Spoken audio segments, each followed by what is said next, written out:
सारे चैप्टर यानी कि चैप्टर के जितने भी जो चैप्टर के बारे में हम लोग बात करेंगे ना, उस चैप्टर को हम लोग क्या करेंगे, पूरे के पूरे रिवीजन को करने वाले हैं। तो साथ ही आप लोग प्रतिदिन रात्रि 8 बजे सेशन को जरूर ज्वाइन करें, अपने दोस्तों के पास, अपने मित्रों के पास, अपने सभी प्यारे और प्यारे भाइयों बहनों के पास इस सेशन को शेयर करें और उनको भी जोड़ने का प्रयास करें। एक बार फिर से मैं राकेश केसरी आप सभी को तहे दिल से, दिल की गहराई से स्वागत अभिनंदन वंदन करते हैं, अपने सेशन के अंतर्गत में स्वागत करते हैं। हम बात करते हैं आज के हमारे पहले क्वेश्चंस के बारे में कि हमारा आज का पहला क्वेश्चन क्या कह रहा है, इसके जरा गौर से देखिएगा। भाई पहला क्वेश्चन क्या कह रहा है, क्वेश्चन ये कह रहा है ना कि निम्नलिखित में से कौन यूकेरियोटिक कोशिका के बारे में सत्य नहीं है। मतलब कि आपको ये बात करना है कि आपको इसके अंतर्गत में ये बताना है कि कौन सा ऐसा जो है यूकेरियोटिक कोशिकाओं के अंतर्गत में सत्य नहीं है, आपको इसके बारे में बात करना। भाई एक बात तो आपके दिमाग में आना चाहिए, एक्चुअली ये यूकेरियोटिक कोशिकाएं होती क्या है। मेरे दोस्त हम बात कर रहे हैं चैप्टर के अंतर्गत में सेल के बारे में। ध्यान देना, ये मेरा जो आज का एमसीक्यू होने वाला है उसमें हम लोग किसके बारे में, तो इस सेल के बारे में डिस्कस करेंगे। और नेक्स्ट क्लास जो होने वाला है मेरा सेल डिवीजन का, यानी आप लोग जो कोशिका विभाजन को पढ़कर आइएगा, क्योंकि उस कोशिका विभाजन को हम लोग पूरे के पूरे खलास करने वाले हैं। ठीक है, तो मैंने क्या बोला साथी, आज हम लोग सेल के बारे में, और हाँ जितने भी क्वेश्चंस इसके अंतर्गत में होंगे सभी के सभी क्वेश्चंस हमारे कहां से होने वाले हैं, एनसीईआरटी के क्वेश्चन होने वाला है। तो आप लोग इस एनसीईआरटी के क्वेश्चंस को भली भांति जरूर देखिएगा, क्योंकि आपकी एग्जामिनेशन जो आपके बिहार शिक्षक भर्ती 4.0 की तैयारी में बहुत ही ज्यादा चार चांद लगाने वाला। तो साथ ही हम बात करते हैं पहले क्वेश्चंस के बारे में। मैंने क्या बोला कि निम्नलिखित में से कौन यूकेरियोटिक कोशिकाओं के बारे में सत्य नहीं है, आपको इसकी पहचान करनी है। भाई यूकेरियोटिक कोशिका आखिर होती क्या है, अगर हम लोग इसके बारे में बात कर लेते हैं मेरे साथी, सबसे पहले आप लोग याद रखना, ये जो हमारा सेल होता है ना, जिसके बारे में बात करें कोशिका के बारे में, ये कोशिका हमारे कितने प्रकार के, तो दो प्रकार के होते हैं भाई, जिसमें से एक को हम लोग किस रूप में, तो एक को हम लोग प्रोकैरियोटिक के रूप में जानते हैं। इस बात को याद रखना कि एक हमारा क्या होता है, एक हमारा प्रोकैरियोटिक होता है, और जो दूसरा होता है उसको हम लोग किस रूप में, दूसरे वाले को हम लोग यूकेरियोटिक के रूप में जानते हैं। इस बात को आप लोग याद रखना। मेरे साथ ही याद रखना कि जो प्रोकैरियोटिक कोशिकाएं होती है ना, ये एक प्रकार की प्रारंभिक कोशिका होती है। मैंने क्या बोला, ये एक प्रकार की कैसी कोशिका होती है भाई, ये एक प्रकार की प्रारंभिक कोशिका होती है, जिसको हम लोग किस रूप में, जिसको लोग प्रोकैरियोटिक के रूप में जानते हैं। इस चीज को आप लोग याद रखना। साथ ही इसके अंतर्गत में अगर बात करें कि केंद्रक तो होते हैं, लेकिन याद रखना कि जो केंद्रक झिल्ली होता है ना, ये जो केंद्रक झिल्ली होता है वो क्या होता है भाई, तो केंद्रक झिल्ली जो है अब्सेंट होता है, लेकिन नहीं पाया जाता है।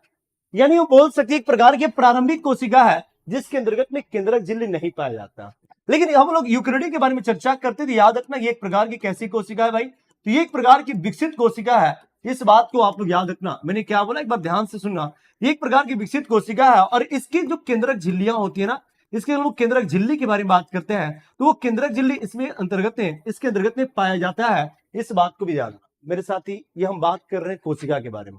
उससे पहले अगर हम चर्चा कर ले इस कोशिका के बारे में, थोड़ा सा हम लोग डिटेल्स और बात कर ले कि जो कोशिका है, इस कोशिका की खोज किसने किया था भाई, तो इस कोशिका की जो खोज किया गया था वो किसके द्वारा, तो एक साइंटिस्ट, जिस साइंटिस्ट को हम लोग रॉबर्ट हुक के नाम से जानते हैं, जिन्होंने वर्ष 1665 ईस्वी में इस कोशिका की खोज किया था। ठीक है, इस बात को ध्यान से मेरे साथ, अगर आपने इस सेशन को ज्वाइन नहीं किया तो यकीनन मानो ये आपकी सेशन आपकी तैयारी में, आपके साइंस के क्वेश्चंस के सॉल्व करने में बहुत ज्यादा हेल्पफुल होगा। तो आप सेशन के अंतर्गत जो चीजें होंगी टू द पॉइंट होगी, तो उन सभी बातों को जरूर ध्यान से सुनना और अपने कॉपी को खोल के रखना, क्योंकि सारे के सारे क्वेश्चंस आपके कॉपी के होने वाले हैं, क्योंकि मैंने उस सभी चीजों को आप लोग के सामने पढ़ा रखा है। तो उम्मीद करते हैं कि आप लोगों को सेशन अच्छा लगेगा, और हाँ अच्छा लगेगा तो आप तो जन्म नहीं करते हैं जी कि सेशन को लाइक भी करना होता है। तो साथ ही मैंने क्या बोला कि रॉबर्ट हुक ने, और हाँ ये कहाँ खोज किया था भाई, तो पेड़ की जो छाल होती है ना, ये जो पेड़ की छाल होती है, उस पेड़ की छाल के अंतर्गत में खोजा था। लेकिन हाँ ये जो एक प्रकार की कैसी कोशिका थी, एक प्रकार की डेड सेल था, यानी ये एक प्रकार की मृत कोशिका थी। इस बात को ध्यान देना। अब बात और आती है भाई कि जो कोशिका की जीवित कोशिका के बारे में, यानी हम बात करते हैं इस लिविंग सेल के बारे में कि लिविंग सेल की खोज किसने किया था भाई। अगर हम लोग इसकी खोज के बारे में बात करते हैं, इसका जो खोज किया था एक साइंटिस्ट है, जिस साइंटिस्ट को हम लोग किस रूप में, तो लीवेनहॉक के रूप में जानते हैं, और इन्होंने ही इस कोशिका की खोज की, जिस कोशिका को हम लोग किस रूप में, तो लिविंग कोशिका। अब हम बातें करते हैं प्रोकैरियोटिक और यूकेरियोटिक के बारे में। साथ ही याद रखना हमारी जो प्रोकैरियोटिक कोशिका होती है, जिसके बारे में मैंने बताया कि एक प्रकार की प्रारंभिक कोशिका केंद्रक झिल्ली, और हाँ ये एक ऐसी कोशिका होती है ना जिसके अंतर्गत में कोशिकांग का अभाव होता है। कोशिकांग के बारे में बात करते हैं, कोशिकांग इसमें नहीं पाए जाते, जिसे हम चर्चा कर रहे हैं कि क्या इसके अंतर्गत में माइटोकॉन्ड्रिया पाया जाता है, क्या इसके अंतर्गत में माइटोकॉन्ड्रिया नहीं पाया जाता है भाई। क्या इसके अंतर्गत में जो क्लोरोप्लास्ट होते हैं वो क्लोरोप्लास्ट पाए जाते हैं, क्या नहीं पाया जाता भाई। क्या इसके अंतर्गत में हम बात करते हैं कि इसके अंतर्गत में राइबोसोम पाया जाता है क्या, हाँ मेरे दोस्त याद रखना राइबोसोम पाया जाता है, लेकिन उसकी आकृति 70S के रूप में होती है। इस चीज को ध्यान देना, यानी हम बोल सकते हैं कि जो हम बोल सकते हैं कि जो सेंट्रोसोम होता है मेरे दोस्त, ये जो सेंट्रोसोम होता है ना, ये भी नहीं होता है। हम बात करें लाइसोसोम के बारे में, तो लाइसोसोम भी नहीं होता। मतलब हम बात करते, फाइनली मैंने ये बोला कि इसके अंतर्गत में जितने भी सेल ऑर्गन है ना, सभी के सभी विलुप्त होते हैं, अब्सेंट होते हैं, नहीं पाए जाते हैं। तो साथ ही इस चीज को याद रखना। जब यूक्रेटिक के बारे में बात करें भाई, यूक्रेटिक कोशिकाओं में क्या होता है, तो सभी कोशिकांग मेरे दोस्त याद रखना, हमने क्या बोला कि जो कोशिकांग होते हैं ना, वो कोशिकांग पाए जाते हैं मेरे दोस्त, कोशिकांग पाए जाते हैं। इस बात को आप याद रखना, जिसको हम लोग किस रूप में, यूक्रेटिक कोशिका के रूप में जानते हैं। साथ ही अब इसके अंतर्गत में माइटोकॉन्ड्रिया भी पाया जाता है, क्लोरोप्लास्ट भी पाया जाता है, ribosome, endoplasmic reticulum, Golgi body, ये सभी के सभी अंग इसके अंतर्गत में पाया जाता है। लेकिन याद रखना, जो इसको राइबोसोम, इसका राइबोसोम होता है ना, वो किस साइज में, तो 80s के साइज में पाया जाता है। इस बात को तो कहने का मतलब यह है कि ये हमारी एक प्रकार की विकसित कोशिका होती है, यानी वेल डेवलप्ड सेल को हम लोग किस रूप में, तो यूक्रेटिक कोशिका के रूप में जानते हैं। साथ ही इस बात को ध्यान रखना भाई, क्वेश्चन क्या कहता है कि कोशिका भित्ति पेप्टिडोग्लाइकेन। साथ ही एक चीज याद रखना कि इसके अंतर्गत में कौन से जीव आएंगे। अगर हम लोग इसके जीवों के उदाहरण के बारे में बात करें, जितने भी जीवाणु मेरे दोस्त याद रखना, अगर हम बात करते हैं जीवाणु के बारे में, तो जीवाणु इसके अंतर्गत में आता है। उसके साथ साथ हम बात याद रखना कि जो नील हरित शैवाल होता है, जिसको हम साइनोबैक्टीरिया कहते हैं, ये भी साइनोबैक्टीरिया इसके अंतर्गत में पाया जाता है। इस चीज को ध्यान रखना। तो जो जीवाणु की कोशिका भित्ति होती है, वो किसकी बनी होती है, पेप्टिडोग्लाइकेन का बना होता है। मेरे दोस्त याद रखना, ये किसका बना होता है, पेप्टिडोग्लाइकेन का बना होता है। इस बात को याद रखना। हम बात करते हैं यूक्रेटिक के बारे में, तो इसके अंतर्गत में पादप होता है, और पादप के साथ साथ कवक भी आते हैं। कवक के साथ साथ इसमें हम लोग जंतु के बारे में, जंतु भी आता है। साथ ही साथ हम बोल सकते हैं कि इसके अंतर्गत में शैवाल भी आता है। मेरे दोस्त याद रखना कि जो पादप की कोशिका भित्ति होती है, सेलुलोज की बनी होती है। इस चीज को याद रखना। कोशिका, जो कवक की कोशिका भित्ति होती है, वो काइटिन की जंतु में कोशिका भित्ति नहीं होती है। इस चीज को आप लोग याद रखना। तो साथ ही यहाँ पे हमारी चर्चाएं ये हो रही हैं कि कोशिका भित्ति पेप्टिडोग्लाइकेन से बनी होती नहीं, ये तो हमारा पॉइंट गलत है, और नहीं की पहचान करना है ना, यानी इसका आंसर क्या करना, इसका आंसर ये करना। क्योंकि जो पेप्टिडोग्लाइकेन होता है दोस्त, ये पेप्टिडोग्लाइकेन एक प्रकार का, साथ ही याद रखना, ये एक प्रकार का पॉलीसेक्राइड्स होता है। मैंने क्या बोला कि पेप्टिडोग्लाइकेन जो होता है एक प्रकार का क्या होता है, पॉलीसेक्राइड्स होता है। इस चीज को याद रखना, यानी इसके अंतर्गत में सेक्राइड्स के बहुत सारे अणु होते हैं। साथ ही याद रखना। अब साथ ही ये जो पेप्टिडोग्लाइकेन होता है ना, ये कोशिका भित्ति का निर्माण करता है, लेकिन किसका, तो जीवाणु की कोशिका भित्ति। मेरे दोस्त याद रखना, अगर हम बात करें जीवाणु की जो कोशिका भित्ति होती है, जो जीवाणु होता है, उस जीवाणु की कोशिका भित्ति के बारे में चर्चा करते हैं, वो किसका बना होता है, तो याद रखना वो हमारे पेप्टिडोग्लाइकेन। और यहां पर जीवाणु किसके अंतर्गत में, तो प्रोकैरियोटिक में आता है। यानी हमारा आंसर क्या होगा, आंसर हमारा ए होगा। अगला क्वेश्चन को है कि साइटोप्लाज्म में 80s प्रकार के राइबोसोम होते हैं। भाई ऑलरेडी मैंने बता रखा है कि इसमें 80s प्रकार के राइबोसोम पाए जाते हैं, सही बात बोला। माइटोकॉन्ड्रिया में गोलाकार डीएनए होता है, बिल्कुल सही। साथ ही याद रखना कि माइटोकॉन्ड्रिया के पास क्या होता है, तो इसके पास स्वयं का, साथ ही याद रखना इसके पास स्वयं का क्या होता है, डीएनए होता है। मींस कि जो डीएनए होता है ना, वो जो है डीएनए हमारे न्यूक्लियस में भी पाया जाता है। साथ ही याद रखना इस न्यूक्लियस, जिसको हम लोग किस रूप में, केंद्रक के रूप में जानते हैं, इस न्यूक्लियस के साथ साथ अगर हम बात करते हैं इस हरित लवक के बारे में ना, तो इस हरित लवक के अंतर्गत में पाया जाता है। लेकिन हाँ, इस माइटोकॉन्ड्रिया की आकृति कैसी, माइटोकॉन्ड्रिया के अंतर्गत में जो डीएनए होता है ना, उसकी आकृति गोलाकार होता है। अच्छा, एक बार सभी लोग कमेंट करना भाई, एक बार सभी लोग कमेंट करना कि हमारे शरीर में जो डीएनए होता है उसका मॉडल कैसा होता है। एक बार सभी लोग कमेंट करना भाई कि हमारे शरीर में जो डीएनए होता है, जिसको हम डीऑक्सीराइबोज न्यूक्लिक एसिड कहते हैं, तो साथी उसका मॉडल कैसा होता है। एक बार सभी साथी कमेंट करना जितने लोगों ने हमारी सेशन को ज्वाइन किया। और एक चीज और याद रखना, ये जो माइटोकॉन्ड्रिया है, इस माइटोकॉन्ड्रिया को हम लोग किस रूप में, तो पावर हाउस ऑफ सेल के रूप में जानते हैं। ऐसा क्यों कहते हैं भाई, क्योंकि कोशिकाओं के अंतर्गत में जो ऊर्जा की जरूरत होती है ना, उस ऊर्जाओं का जो निर्माण होता है भाई, वो माइटोकॉन्ड्रिया के माध्यम से होता है। तो साथ ही याद रखना कि हमारी बॉडी के अंतर्गत में जो डीएनए होता है वो डबल हेलिक्स होता है। साथ ही याद रखना हमारा जो डीएनए होता है कैसा होता है, वो डबल हेलिक्स होता है। जिस मॉडल को किसके द्वारा, दिस जो मॉडल है ना, this model was proposed by Watson and Crick. इस मॉडल को हम लोग वाटसन एंड क्रिक के द्वारा दिया गया। इस चीज को आपको याद रखना। तो साथ ही इसका आंसर क्या होने वाला, इसका आंसर ए करना, क्योंकि इसमें पूछ रहा है कि कौन इसका सत्य बात नहीं है, यानी इसका आंसर क्या करोगे, ए करेंगे। साथ ही याद रखना इसका आंसर आप लोग ये करना। अब हम बात करते हैं अगले क्वेश्चंस के बारे में। देखो ये हम बात करें प्रोकैरियोटिक, एक तरह से मैंने प्रोकैरियोटिक कोशिका, ये हमारी प्रोकैरियोटिक सेल है भाई, और ये हमारे, और उसके बाद हम बोल सकते हैं हमारा क्या है, तो यूकैरियोटिक कोशिका है। इस चीज को ध्यान देना। साथ ही इसके अंतर्गत में आप लोग देखना कि बहुत कम कोशिकांग पाया जाता है। हाँ, न्यूक्लियाइड होता है भाई, एक प्रकार का जेनेटिक मटेरियल के रूप में काम करता है। साथ ही साथ फ्लैजिला, साथियों अगर हम चर्चा करते हैं इस फ्लैजिला के बारे में, ये जो फ्लैजिला होता है ना, ये क्या करता है? तो फ्लैजिला लोकोमोशन में सहायता करता है। मेरे दोस्त याद रखना कि जो लोकोमोशन होता है, इस लोकोमोशन में सहायता करने का काम कौन करता है? तो फ्लैजिला करता है। इस चीज को ध्यान देना। प्लाज्मिड के बारे में बात कर रहे हैं, साथ ही याद रखना हमने बोला कि एक प्रकार का प्लाज्मिड होता है जिसको हम लोग किस रूप में, जिसको हम एक्स्ट्रा, साथ ही याद रखना इसको हम एक्स्ट्रा डीएनए मटेरियल के रूप में जानते हैं। इस बात को भी आप याद रखना, जो कि हमारा क्या कहलाता है? प्लाज्मिड होता है। भाई राइबोसोम भी इसमें पाया जाता है। मैंने क्या बोला कि राइबोसोम दोनों में पाया जाता है। देखो राइबोसोम इसमें भी है, राइबोसोम इसमें, दोनों के अंतर्गत में पाया जाता है। तो साथ ही हम बोल सकते हैं ना कि इसके अंतर्गत में सेल ऑर्गन्स कम है, क्योंकि इसमें ना ही माइटोकॉन्ड्रिया है, ना ही गोल्जी बॉडी, ना ही एंडोप्लाज्मिक, कुछ भी नहीं है। लेकिन इसमें तो बहुत सारे दिख रहे हैं ना। इस प्रकार से आप लोग चीजों को समझ सकते हैं। ठीक है, तो साथ ही इसका आंसर क्या करना, इसका आंसर आप लोग ये करेंगे। अगले क्वेश्चन के बारे में बात कर रहे हैं। इनमें से मेरे दोस्त याद रखना, अगर आपको क्वेश्चन नहीं दिख रहा तो मैं इसको थोड़ा बढ़ा देता हूं। मैंने क्या बोला, क्वेश्चन क्या कह रहा है भाई? क्वेश्चन ये कह रहा है ना कि इनमें से कौन सा कार्य राइबोसोम का नहीं है? भाई राइबोसोम का कार्य नहीं है, आपको इसके बारे में चर्चा करना। इनमें से कौन सा ऐसा कार्य है जो राइबोसोम का नहीं है? राइबोसोम जिसको हम लोग किस रूप में, मेरे दोस्त याद रखना, ये जो राइबोसोम को हम लोग किस रूप में, तो फैक्ट्री ऑफ प्रोटीन के रूप में जानते हैं। अगर हम चर्चा करें कि फैक्ट्री ऑफ प्रोटीन के रूप में किसको जाना जाता है, तो याद रखना उसको हम लोग क्या कहते हैं? उसको हम लोग राइबोसोम कहते हैं। मेरे दोस्त जो राइबोसोम होता है ना, इसके दो खंड होते हैं। मैंने क्या बोला, इसके दो खंड होते हैं, जिसमें से एक हमारा 70S होता है, दूसरा हमारा क्या होता है? 80S होता है। इस चीज को ध्यान देना।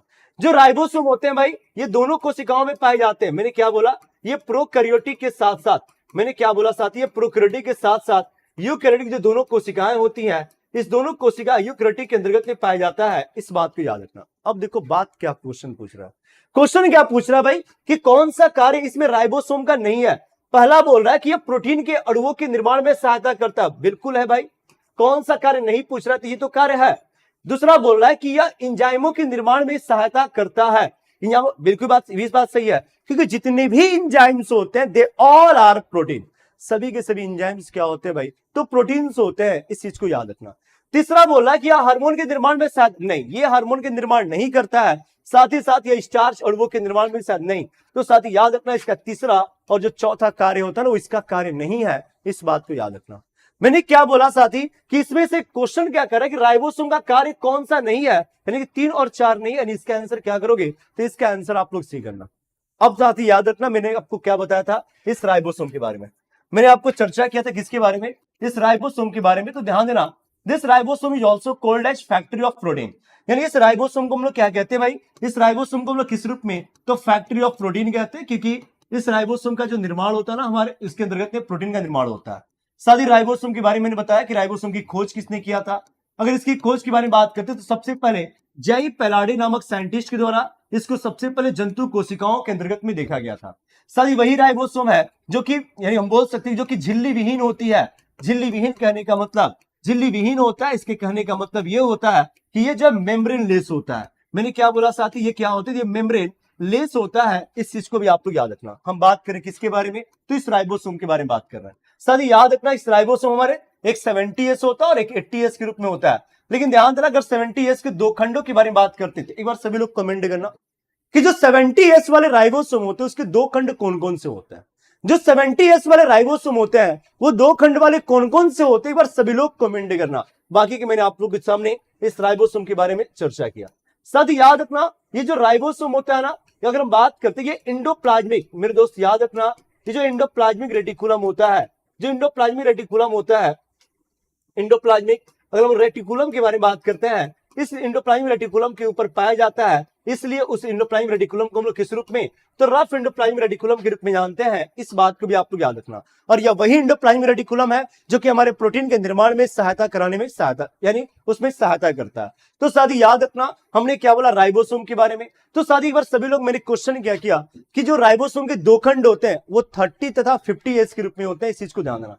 इसके दो खंड कितने होते हैं? 30 तथा 50S के रूप में होता है, जबकि इसके दो खंड 40 तथा 60S के रूप में होते हैं। इस बात को भी आप लोग जरूर याद रखना और ये आपके क्वेश्चंस हो सकते हैं। इस बात को ध्यान देना। तो साथ ही हमारी कहानी जो राइबोसोम की चल रही थी और मैंने इस राइबोसोम के बारे में आप लोग ये समझ रखा और इसका आंसर क्या किया? तो इसका आंसर आप लोगों ने क्या देखा? सी देखा। देखो इसके अंतर्गत में जितने भी क्वेश्चंस होने वाले, मैं आपसे बता देना चाहता हूं कि इसके अंतर्गत में जितने भी क्वेश्चंस होंगे वो सभी के सभी एनसीईआरटी क्वेश्चन हो। अगर आप एनसीईआरटी एग्जाम्पलर के क्वेश्चंस को बनाते हो उससे क्वेश्चन आपसे मैच करेंगे। एनसीईआरटी के इंटरनल क्वेश्चंस जो होते हैं उससे भी क्वेश्चंस कुछ निकाले गए हैं। तो आप लोग प्रतिदिन रात्रि 8 बजे इस सेशन को जरूर ज्वाइन करें, अपने दोस्तों के पास भी सेशन को शेयर करें और उनको भी जोड़ें। बताएं कि देखो भाई केसरी सर अपने उसी जोश में चैप्टर वाइज कंसेप्ट के साथ पूरे के पूरे एमसीक्यू को करा रहे हैं। मतलब कि इस सेशन के तहत आपको उस चैप्टर को मैं पूरा का पूरा खलास करने वाला हूं। तो आप तैयार हो ना? आप तैयार हो कि नहीं? एक बार सभी लोग कमेंट करना भाई, तब तक हम चर्चा कर लेते हैं। देखो ये हमारा क्या है, रफ एंड प्राइम रेडिकुलम है साथी मैंने क्या बोला, ये हमारा क्या है, RER है। इसको हम लोग किस रूप में, RER के रूप में जानते हैं। और ये हमारा राइबोसोम, देखो इस हमारे इंडोप्लाज्मिक रेडिकुलम के ऊपर राइबोसोम इस प्रकार से पाए जाते हैं। इस चीज को आप लोग याद रखना। तो साथ ही ये हमारे रफ इंडोप्लाज्मिक रेडिकुलम के ऊपर में राइबोसोम होता है, जिसको हम लोग किस रूप में, तो हिंदी में इसको हम लोग खुरदरी अंतःप्रदवी जलिका कहते हैं। खुरदरी अंतःप्रदवी जलिका के रूप में जानते हैं। इस बात को भी आप लोग जान देना, ठीक है। बाकी तो अब जन्म न करते हैं, अच्छा ठीक है। हाँ, इंडोप्लाज्मिक रेटिकुलम के बारे में, वेरी गुड, बहुत अच्छा क्वेश्चन है भाई। बोल रहे सर इंडोप्लाज्मिक रेटिकुलम क्या होता है। सर याद रखना, अगर हम लोग बात कर लेते हैं थोड़ा इंडोप्लाज्मिक ER के बारे में, जिसको हम लोग किस रूप में, जिसको हम लोग अंतःप्रदवी जलिका कहते हैं। सर याद रखना, ये हमारा जो अंतःप्रदवी जलिका होता है ना, अगर हम लोग इसके बारे में बात करते हैं तो इसका खोज किसने किया था और ये क्वेश्चन पूछा गया है। सर याद रखना, इसकी जो खोज किया गया था, उस खोज करने वाले जो साइंटिस्ट है, जिस साइंटिस्ट को हम लोग किस रूप में, तो पोर्टर के रूप में जानते हैं। मेरे दोस्त याद रखना, अगर बात करते हैं जो कितने, तो ये दो प्रकार का होता है, इस चीज को याद रखना। जिस दो प्रकार में, एक हमारा SER होता है भाई, जिसको हमारा स्मूथ इंडोप्लाज्मिक रेटिकुलम, और एक हमारा RER होता है। साथ ही याद रखना, इसके अंतर्गत में क्या होते हैं, तो इसके अंतर्गत में जो हम लोग राइबोसोम बात कर रहे हैं ना, ये राइबोसोम पाया जाता है। और हाँ, ये क्या करता है, प्रोटीन के निर्माण में सहायता करता है। साथ ही प्रोटीन के जो निर्माण होता है ना, उस प्रोटीन के निर्माण में क्या करता है, तो निर्माण में सहायता करता है। इस चीज को आप लोग याद रखना, यह प्रोटीन के निर्माण में सहायता करता है। इस चीज को याद रखना, जिसको हम लोग किस रूप में, जिसको हम लोग RER के रूप में जानते हैं।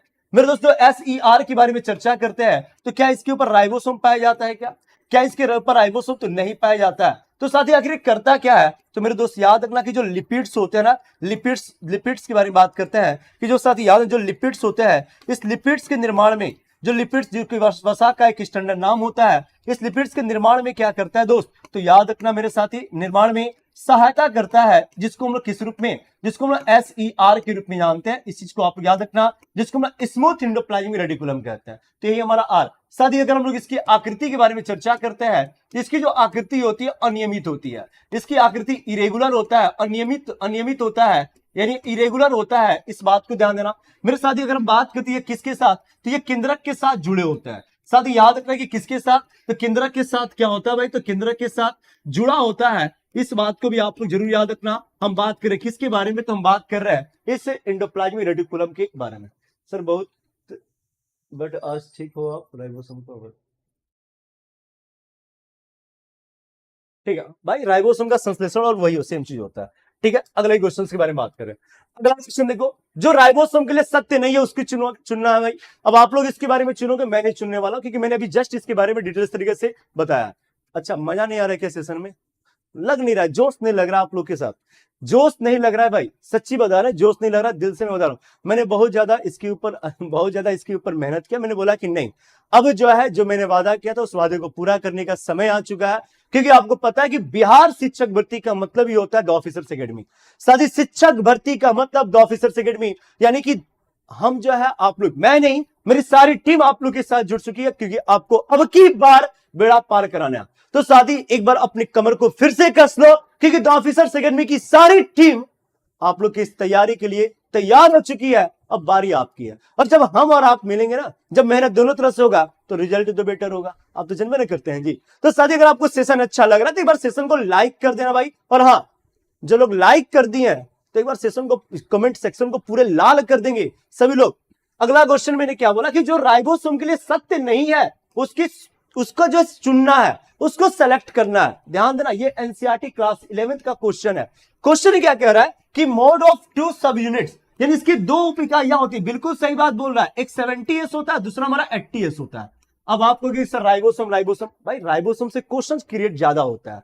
उसके बाद मैंने क्या बोला, have no role in protein. भाई ये प्रोटीन के संश्लेषण में भूमिका नहीं है, ये तो गलत बोल रहा है ना। और पूछ रहा है गलत की पहचान करना है, यानी इसका आंसर क्या करोगे भाई, इसका आंसर आपको बी करना। तीसरा ऑप्शन क्या बोला, मे अटैच टू mRNA। बिल्कुल, साथ ही हमारा जो आरएनए होता है ना, इस आरएनए को हम लोग किस रूप में, this RNA is also called as ribose nucleic acid. इसको हम लोग किस रूप में, तो राइबोज न्यूक्लिक एसिड के रूप में जानते हैं। इस चीज को ध्यान देना मेरे साथी। जो आरएनए होता है प्रोटीन के निर्माण में सहायता करता है। साथी याद रखना कि प्रोटीन के निर्माण में क्या करता है, तो प्रोटीन के निर्माण में मेरे दोस्त याद रखना कि प्रोटीन के निर्माण में राइबोसोम का सहायता करता है। राइबोसोम का सहायता करता है, इस चीज को आपको याद रखना।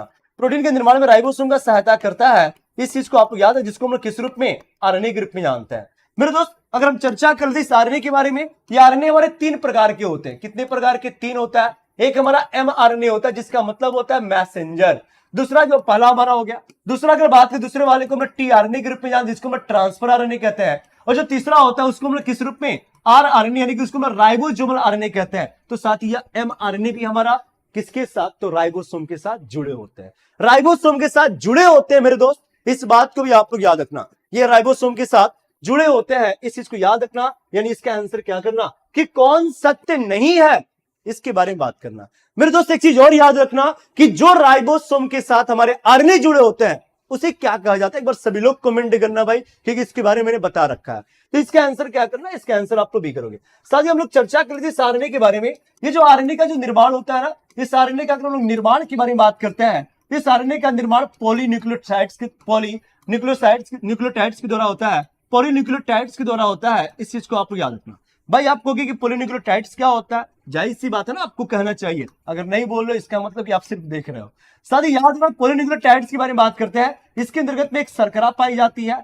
शर्करा के साथ साथ दूसरा जो होता है उसको हम लोग किस रूप में, उसको हम लोग फॉस्फेरिक, मेरे दोस्त याद रखना, उसको हम लोग फॉस्फेरिक अम्ल के रूप में जानते हैं। और जो तीसरा होता है ना उसको हम लोग क्या कहते हैं भाई, तो उसको हम लोग नाइट्रोजनी क्षार के रूप में जानते हैं। मैंने क्या बोला भाई कि उसको हम लोग नाइट्रोजनी बेस के रूप में यानी कि क्षार के रूप में जानते हैं, इस चीज को ध्यान देना। साथ ही अगर हम चर्चा करते हैं इसमें कौन सी शर्करा, तो साथ ही याद रखना 1 पेंटोज, हम बोल सकते हैं ना 1 पेंटोज राइबोज शर्करा इसके अंतर्गत में, राइबोज जो शर्करा होती है वो इसके अंतर्गत में पाई जाती है, इस चीज को ध्यान देना। और ये वही दोनों मिलकर क्या करते हैं, तो आरएनए का स्ट्रक्चर प्रदान करता है। आरएनए की अगर संरचना की बारे में बात करें कि आरएनए की जो संरचना होती है, आरएनए की संरचना प्रदान करता है, इस चीज को याद रखना। उसका अंग को हम लोग किस रूप में, तो उसे हम लोग साथ ही याद रखना, उसे शर्करा के साथ साथ फॉस्फेरिक अम्ल के रूप में जानते हैं। अगर हम बात करें नाइट्रोजनी बेस में हमारे कितने, तो इसके 2 आधार में बांटा गया है। एक को हम लोग प्यूरिन कहते हैं और दूसरे को हम लोग किस रूप में, तो पिराडीन के रूप में जानते हैं। प्यूरिन के अंतर्गत में 2 नाइट्रोजनी बेस होता है, जिसमें से एक को हम लोग क्या कहते हैं भाई, एक को एडिनिन कहते हैं। जो दूसरा होता है उसको हम लोग किस रूप में, उसको हम लोग गुआनिन के रूप में जानते हैं। जबकि तीसरा जो है उसको हम लोग किस रूप में, तो साथ ही याद रखना उसे हम लोग यूरेसिल के रूप में जानते हैं। और जो चौथा होता है मेरे दोस्त याद रखना उसको हम लोग किस रूप में, तो उसको हम लोग साइटोनिन के साथ रूप में जानते हैं, इस चीज को ध्यान देना। मेरे साथ ही यहां पर बातें ये हुई, डीएनए के अंतर्गत में एक अलग नाइट्रोजन बेस पाया जाता है।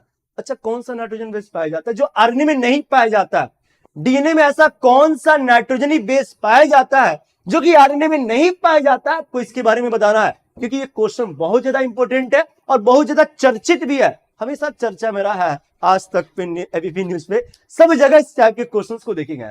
साथ ही उसी के टूटने से हमारे शरीर में क्या होता है, क्रिएटिनाइन नामक एक उत्सर्जित पदार्थ का निर्माण भी होता है। अब तो बताना है, साथ ही आपको यह बताना कि वो कौन सा नाइट्रोजनी बेस हमारे डीएनए के अंतर्गत में पाया जाता है जो कि आरएनए में नहीं होता है। सभी लोग कमेंट करना, तब तक हम चर्चा कर लेते हैं अपने अगले क्वेश्चन के बारे में।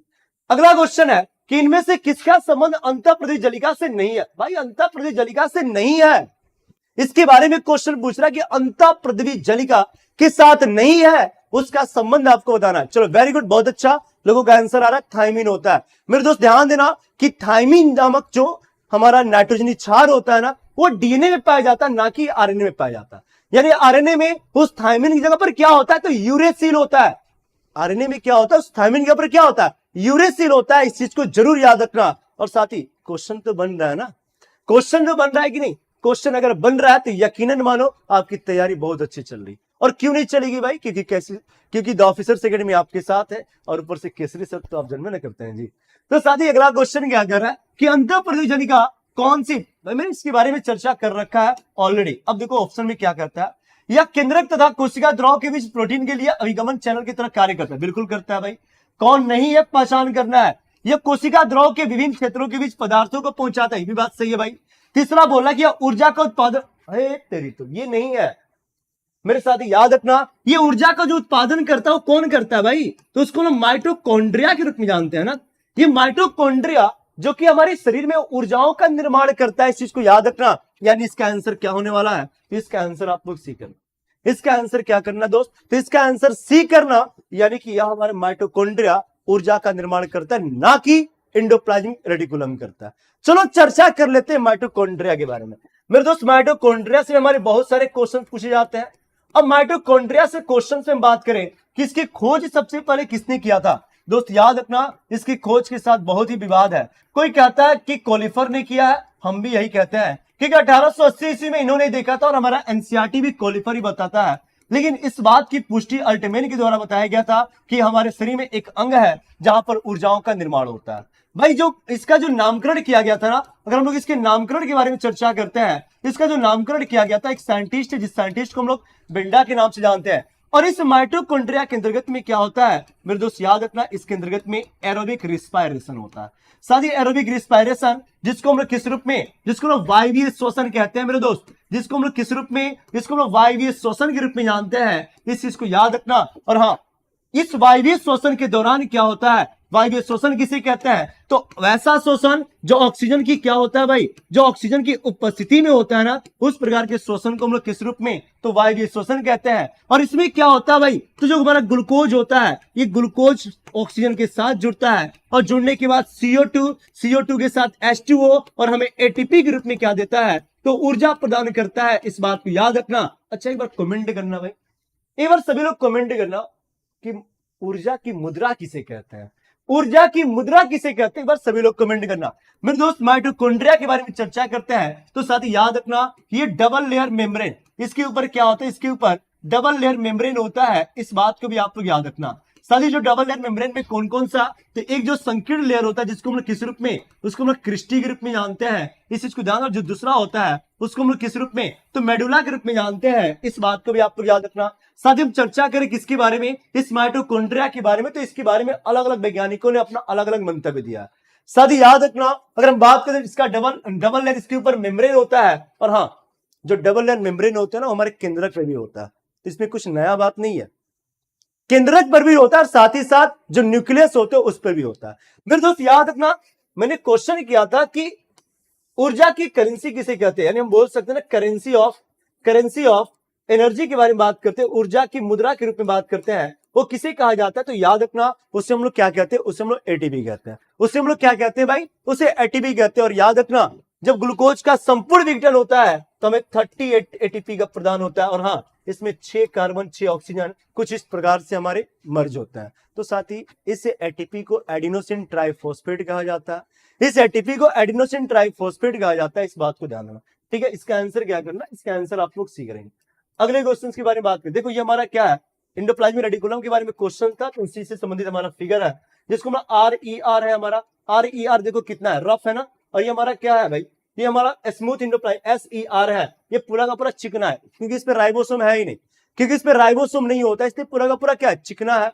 उसके साथ साथ याद रखना ये हमारा न्यूक्लियस है, न्यूक्लियस को हम लोग किस रूप में, इसको हम लोग साइट ऑफ कंट्रोल, मेरे दोस्त याद रखना कि इसको हम लोग किस रूप में, तो साइट ऑफ कंट्रोल के साथ साथ इसको हम मैनेजर, मेरे दोस्त याद रखना मैनेजर ऑफ सेल के रूप में भी इसको जानते हैं, इस बात को याद है, जिसको हम लोग क्या कहते हैं, जिसको हम लोग न्यूक्लियस कहते हैं, क्योंकि न्यूक्लियस हमारे शरीर के सभी कोशिकांगों को क्या करता है, तो कंट्रोल करता है, इस बात को ध्यान देना। ठीक है, अगले क्वेश्चन की तरफ चलते हैं, लेकिन अगले क्वेश्चन से पहले साथ ही एक बार फिर से मैं बता देना चाहता हूं कि अगर आप बिहार शिक्षक भर्ती 4.0 की तैयारी कर रहे हो तो आप हमारे PRT के 1 to 5 बैच के साथ जुड़ सकते हैं हमारे ऑफिसर्स एकेडमी के ऑफिशियल एप्लीकेशन के माध्यम से।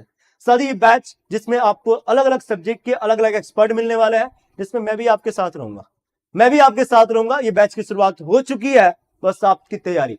साथ ही याद है बैच 999 रुपए में है, लेकिन इसके साथ आपको 2 बैच और फ्री मिल रहा है, मेरे साथ इसके साथ 2 बैच आपको फ्री मिल रहा है, जिसमें आपको बोल सकते हैं एक हमारा कवच बैच है भाई, एक हमारा क्या कवच बैच है, उसके साथ साथ हम बोल सकते हैं कि NCERT, मेरे दोस्त याद रखना NCERT जो माइंड मैप है ये भी आपको बिल्कुल ही फ्री मिलने वाला है, तो आप इस बैच को ज्वाइन कर सकते हैं मात्र 999 में। तो साथ ही इस बैच की शुरुआत हो चुकी है और आप ज्वाइन कर सकते हैं। चलो अगला क्वेश्चन, लग रहा है कि मजा नहीं आ रहा ना, नहीं आ रहा ना, हमें खुद नहीं आ रहा, ऐसे क्यों होता है, ऐसा आपको लग रहा है कि बहुत इजी क्वेश्चंस है भाई, इजी क्वेश्चंस इसलिए लग रहा है आपको याद है सब, और क्यों नहीं याद रहेगा, हम इतना दिन से पढ़ा रहे हैं, तो क्या मतलब कुछ ऐसा थोड़ी कुछ पढ़ा रहे हैं, कुछ कैसे पढ़ा लेंगे भाई, जो चीजें होंगी ठीक है सर, थोड़ा स्पीड को कम रखिए। अच्छा, ठीक है। और कुछ कम करना है तो बोलो भाई।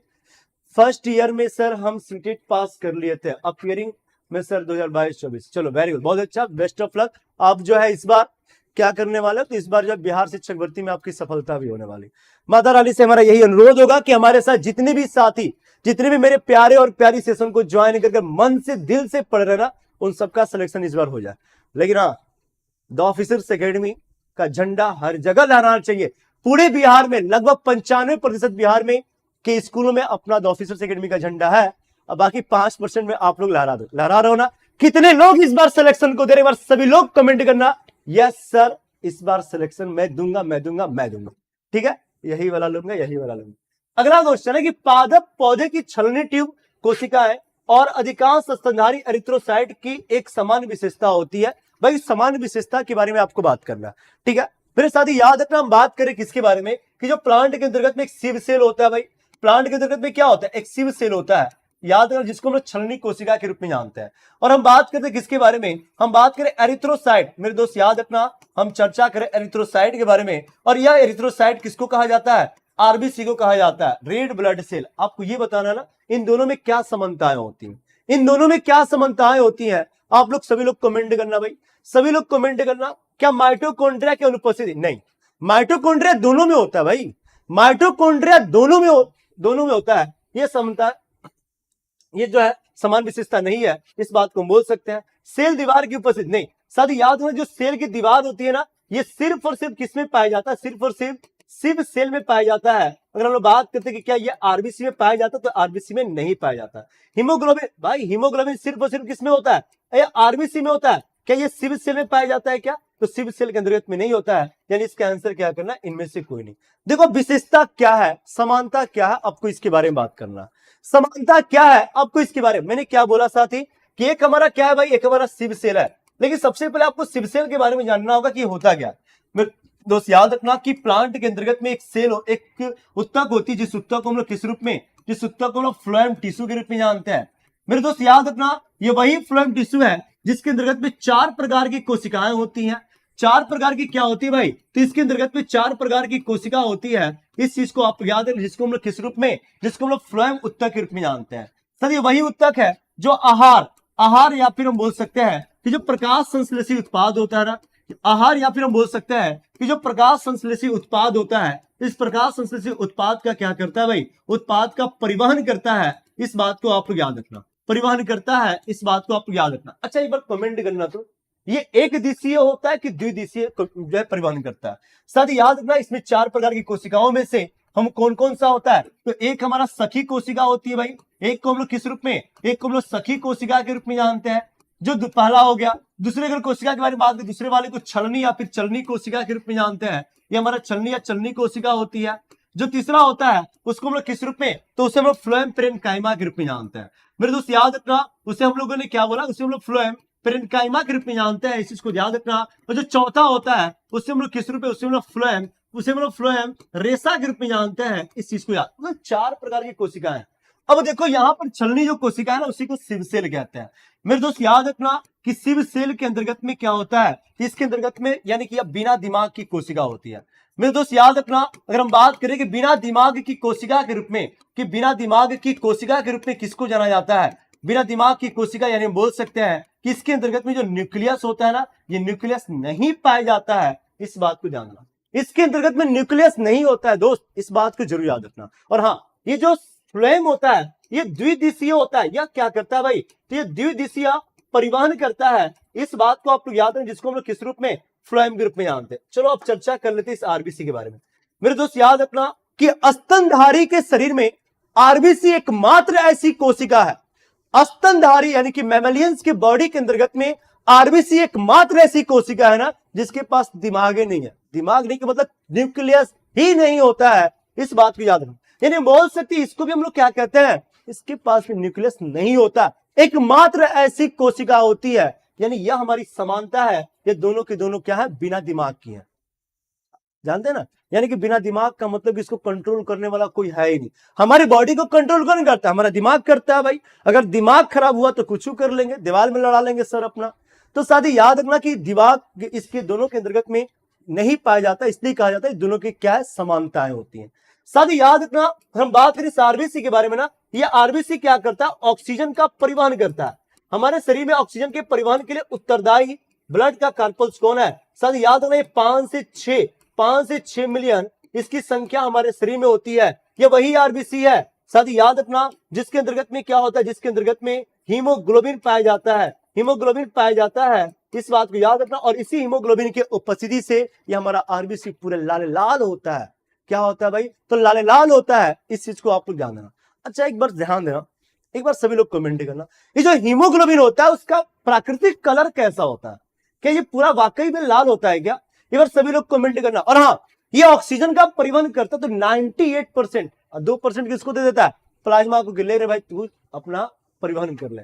तो साथ ही याद रखना, हम आरबीसी के बारे में चर्चा करें। एकमात्र ऐसी कोशिका हम लोगों के शरीर में है, ये गद्दार है। गद्दारी करबा, ये गद्दार है भाई। और इस गद्दार को हम लोग को क्या करते हैं, इसको याद रखते हैं। सर जी, मैं यूपी से हूं, मैं लाइफ में अभी तक आपसे बेहतर कोई टीचर नहीं देखा। अच्छा, thank you so much Nehar Singh, आपने मुझे इतना फुलाया। ठीक है, थैंक यू सो मच, कोई बात। चलिए, इसका आंसर क्या करने वाले, इसका आंसर आप लोग ई करने वाले। अगला क्वेश्चन देखो भाई, अगला क्वेश्चन क्या कर रहा है, थोड़ा गौर फरमाइएगा। अगला क्वेश्चन क्या कर रहा है, थोड़ा इस पर गौर फरमाइएगा। बहुत सारी बातें मैंने आप लोग को बता रखा है और उम्मीद करते हैं कि आप लोग की जो रिवीजन हो रही है वो रिवीजन आपकी बहुत ही बेहतरीन तरीके से हो रहा है, क्योंकि मैंने इस सभी चीजों के बारे में आपको बहुत अच्छे से पढ़ा रखा है। क्वेश्चन क्या कह रहा है कि different cell have different size, arrange the following cell in an ascending order of their size. यानी आपको ये बताना ना कि 4 कोशिकाओं का एक समूह दिया गया, 4 कोशिका है और उस 4 कोशिका में आपको उसको असेंडिंग ऑर्डर में, यानी कि बढ़ते हुए क्रम में इसको क्या करना, सजाना है कि कौन सबसे छोटा होता है, उसके बाद कौन होता है, उसके बाद कौन होता है। चलिए, वेरी गुड। बहुत लोगों का कमेंट आ रहा है भाई कि वायलेट कलर का, यानी कि बैगनी कलर का हमारा जो प्राकृतिक, यानी जो नेचुरल हीमोग्लोबिन होता है ना, उसका जो कलर होता है वो वायलेट कलर का होता है। इस बात को ध्यान रखना। मेरे साथ ही याद रखना, आपको ये बताना है, इसको असेंडिंग ऑर्डर में उठाना, सजाना है कि जो सबसे पहले छोटा कौन होगा, उसके बाद कौन होगा, उसके बाद कौन होगा, इस तरह से आपको सजाना है। मेरे साथ ही याद रखना, अगर बात करते हैं कि सबसे छोटी कोशिका के बारे में, अगर बात करते हैं कि सबसे छोटी अगर कोशिका है, साथ ही याद रखना, सबसे छोटी अगर कोशिका के बारे में बात करते हैं तो हम सबसे छोटी अगर कोशिका के बारे में विश्व में, ब्रह्मांड में, तो उसको हम लोग किस रूप में, उसको ना माइकोप्लाज्मा के रूप में जानते हैं। मेरे साथ ही याद रखना, माइकोप्लाज्मा के रूप में जानते हैं। और हाँ, this mycoplasma is also called as PPLO, यानी इसको हम लोग किस रूप में, प्लूरो निमोनिया लाइक ऑर्गेनिज्म के रूप में जानते हैं। इस चीज को आपको ध्यान देना। तो साथ ही सबसे छोटी कोशिका हमारा कौन होता है, माइकोप्लाज्मा होता है। वही चर्चा, सबसे बड़ी अगर कोशिका के बारे में बात करते हैं, इस ब्रह्मांड में जो सबसे बड़ी कोशिका होती है ना, उसको हम लोग किस रूप में, तो उसे हम लोग शुतुरमुर्ग के अंडे के रूप में जानते हैं। उसे हम लोग क्या कहते हैं भाई, तो शुतुरमुर्ग के अंडे के रूप में जानते हैं। इस चीज को आप लोग याद रखना, जो कि हमारे यानी विश्व की सबसे बड़ी कोशिका के रूप में इसको जाना जाता है। तो साथ ही हमने क्या बोला कि सबसे छोटी और सबसे बड़ी। अब थोड़ा चर्चा हम लोग कर लेते हैं कि साथ ही याद रखना, हमारा कमेंट क्वेश्चन क्या है, माइकोप्लाज्मा सबसे छोटी है, यानी कि फर्स्ट रैंक पर हमारा क्या होगा, माइकोप्लाज्मा होगा। उसके बाद अगर चर्चा करते हैं ऑस्ट्रिच, मेरे दोस्त याद रखना कि चौथे नंबर पे, यानी पहला हमारा ये होगा और चौथे नंबर पे क्या होगा, तो हमारा ये होने वाला आरबीसी है और चौथा हमारा। साथ ही याद रखना, इसके बाद जो होता है ना, इसकी बात अगर बात करें तो हमारा दूसरा होगा, सॉरी दूसरा नहीं चौथा होगा। इस चीज को याद रखना, चौथा हम लोग इसलिए बोलते हैं क्योंकि हमारे जो बैक्टीरिया होती है उसकी कोशिका, उसके बाद क्या होगा, तीसरा होगा, और उसके बाद सबसे बड़ा क्या होगा, तो हमारा ऑस्ट्रिच, यानी 1432 1432 इसका आंसर होने वाला है। इस चीज को ध्यान, कहां दिया भाई, 1432। देखो इसका आंसर क्या होगा, तो इसका आंसर आप लोग ये करना। साथ ही याद रखना कि हमारे पूरे ब्रह्मांड में अगर सबसे छोटी कोशिका के बारे में बात करते हैं, अगर हमारे ब्रह्मांड में सबसे छोटी कोशिका के बारे में बात करते हैं तो उसको हम लोग किस रूप में, तो उससे हम लोग माइकोप्लाज्मा के रूप में जानते हैं। अगर ब्रह्मांड के बारे में बात करते हैं, मेरे दोस्त याद रखना कि चर्चा किसकी हो रही है, ये जो चर्चा हो रही है ना, ब्रह्मांड के बारे में चर्चा हो रही है। ठीक है, अगर वही बात करते शरीर के बारे में, एक चीज नोट करना कि शरीर की अगर चर्चा करते हैं कि सबसे छोटी, शरीर की सबसे छोटी, अगर सबसे छोटी कोशिका के बारे में बात करते तो साथ ही याद रखना उसको हम लोग किस रूप में, इसको हम लोग शुक्राणु के रूप में जानते हैं। वो हमारा शुक्राणु होता है जिसको हम लोग स्पर्म कहते हैं। मेरे दोस्त याद रखना, और वही चर्चा करें कि सबसे बड़ी कौन सी होती है भाई, सबसे अगर बड़ी के बारे में बात करें, सबसे बड़ी कोशिका के रूप में कि सबसे बड़ी कोशिका कौन सी होती है, तो उसको हम लोग किस रूप में, उसको हम लोग अंडाणु कहते हैं। साथ ही याद रखना उसको अंडाणु यानी कि उसको हम लोग ओवम के रूप में जानते हैं। इस चीज को ध्यान देना। वही चर्चा करते हैं कि सबसे लंबी कोशिका कौन सी होती है, वही चर्चा कर लेते हैं कि सबसे जो लंबी होती है ना, सबसे लंबी कोशिका के रूप में किसको, तो इस न्यूरॉन को जाना जाता है। इस बात को याद रखना, जो कि हमारे मस्तिष्क का निर्माण करता है। तो इसका आंसर क्या करना मेरे साथी, इसका आंसर 1, 4, 3 एंड 2 करना, इस बात को ध्यान देना। और इसका आंसर क्या होगा, ठीक है। देखो प्रिंस क्या बोल रहा है, लव यू टू बकरी, तुम्हारा बकरी मिली, लव यू टू बोला, पगला वगला का जी कुछ कुछ बोलते रहता, लव यू टू बकरी, मतलब तुम बकरी छोड़ो, का ही हम बोले, जिंदगी तुम्हारा झंडे है। अगला क्वेश्चन देखो, which of the following features is common to prokaryotic and many eukaryotic, यानी कि आपको कॉमन दिखाना कि प्रोकैरियोटिक और यूकैरियोटिक दोनों में कॉमन होता है, प्रोकैरियोटिक और यूकैरियोटिक दोनों में कॉमन होता है, आपको इसके बारे में बात करना। सर हम बिहार से, अब चलो ठीक है, थैंक यू सो मच। आप लोग के सामने यहाँ है क्वेश्चन, क्या कह रहा है भाई कि which of the following features is common to prokaryotics and many eukaryotics, आपको इसके बारे में बात करना, यानी प्रोकैरियोटिक और यूकैरियोटिक दोनों में क्या है, समान विशेषताएं हैं, इसके बारे में। पहला बोल रहा है भाई क्रोमेटिन मेटल, भाई ये दोनों में, दूसरा बोला कोशिका भित्ति की उपस्थिति, तीसरा बोल रहा है कि परमाणु झिल्ली की मौजूदगी। तो साथ ही याद रखना, अगर हम चर्चा कर लेते हैं, जो क्रोमेटिन मटेरियल होता है ये सिर्फ और सिर्फ किसमें होता है, ये सिर्फ और सिर्फ यूकैरियोटिक के अंतर्गत में होता है। मेरे दोस्त याद रखना, सिर्फ और सिर्फ किसमें, यूकैरियोटिक में होता है। अगर हम बात करें कि क्या ये प्रोकैरियोटिक में होता है क्या, अगर हम चर्चा करें तो क्या ये प्रोकैरियोटिक में होता है क्या, तो याद रखना इसमें नहीं होता, प्रोकैरियोटिक के अंतर्गत में ये नहीं होता है मेरे दोस्त, इस बात को याद रखना।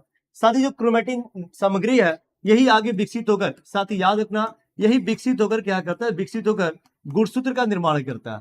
यही विकसित होकर किसका, तो गुणसूत्र का निर्माण करता है, इस चीज को याद रखना मेरे दोस्त। याद रखना इसी के अंतर्गत में क्या होता है, इसके अंतर्गत में डीएनए होता है, और डीएनए के साथ जब एक हिस्टोन प्रोटीन, डीएनए के साथ एक प्रोटीन होता है, जिस प्रोटीन को हम लोग किस रूप में, हिस्टोन प्रोटीन कहते हैं, और यही जब दोनों मिलते हैं तब जाकर किसका, तो गुणसूत्र का निर्माण होता है, इस बात को ध्यान देना मेरे साथी। अगर हम चर्चा कर लेते हैं थोड़ा सा किसके बारे में, इस गुणसूत्रवा के बारे में, तो ध्यान देना जो गुणसूत्र होता है, अगर हम लोग इसके यानी जिसको हम लोग किस रूप में, जिसको हम लोग क्रोमोसोम कहते हैं। साथ ही याद रखना ये जो क्रोमोसोम होता है ना, अगर हम लोग इसके बारे में बात करते हैं, यह अनुवांशिक पदार्थ, यानी हमारे शरीर की जो जेनेटिक मटेरियल होते हैं, मैंने क्या बोला कि जो अनुवांशिक पदार्थ होता है, उस अनुवांशिक पदार्थ का क्या होता है भाई, अनुवांशिक पदार्थ का वाहक होता है, इस चीज को आप लोग याद रखना।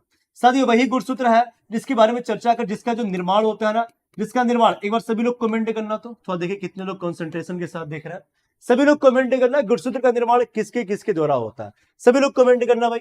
उसके बाद चर्चा कर लेते जो गुणसूत्र होता है ना, इस गुणसूत्र के बारे में बात करते हैं, सभी जीवों में क्या होता है भाई, तो सभी जीवों के बारे में बात करें कि सभी जीवों में निश्चित संख्याओं में पाया जाता है। सभी जीवों में क्या होता है कि जो निश्चित संख्याओं में, साथ ही याद रखना कि निश्चित संख्या में पाया जाता है, इस चीज को आप लोग याद रखना, निश्चित संख्या में पाया जाता है।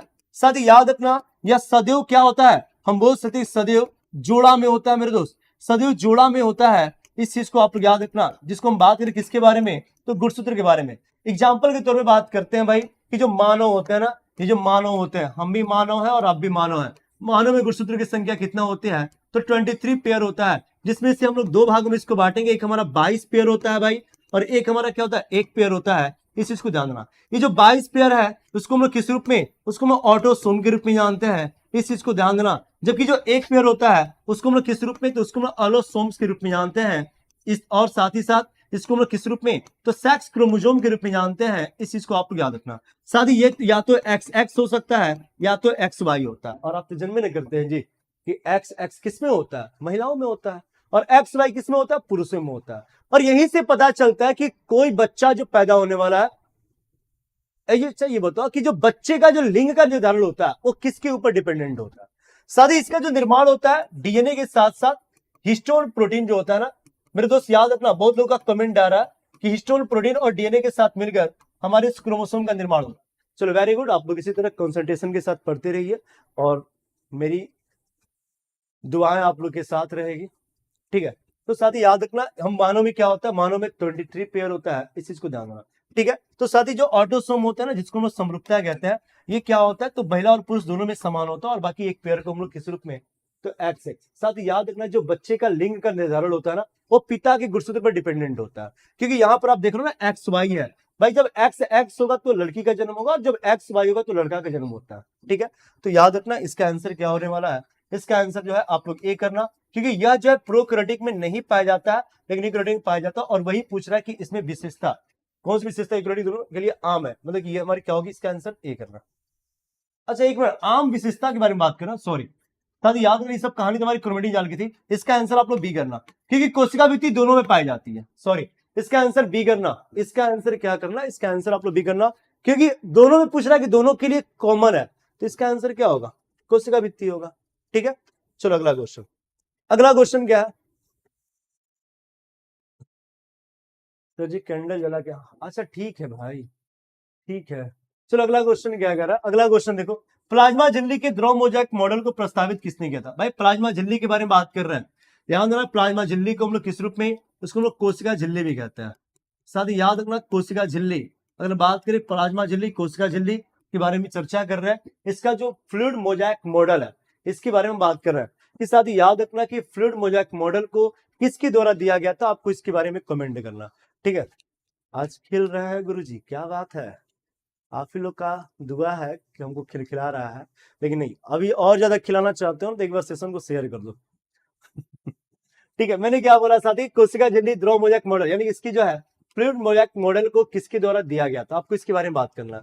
साथ ही याद रखना, हम चर्चा कर लेते थोड़ा कोशिका झिल्ली के बारे में।